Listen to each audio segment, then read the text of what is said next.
Il est minuit ici à Paris, bonsoir à tous. Bienvenue sur France 24 si vous nous rejoignez à la une de l'actualité ce soir. Pendant plus de 3 heures, Emmanuel Macron a été interrogé sur TF1. Donald Trump a donc débuté ce mardi sa tournée au Proche-Orient en Arabie Saoudite. Depuis Riyad, il a fait plusieurs annonces de pharaoniques investissements saoudiens, mais aussi la levée des sanctions américaines contre la Syrie. Donald Trump rencontrera d'ailleurs ce mercredi le nouveau président syrien, Cécile Galluccio.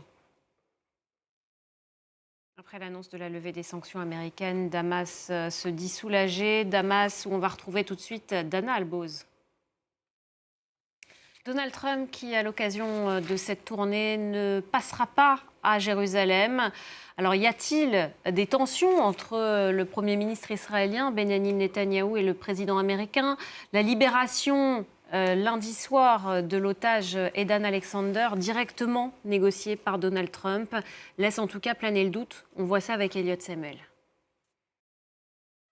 Y aura-t-il une rencontre Poutine-Zelensky? Le président ukrainien est en route vers Ankara. Volodymyr Zelensky doit rencontrer le président turc Recep Tayyip Erdogan avant de participer à d'éventuelles négociations de paix jeudi à Istanbul avec la Russie.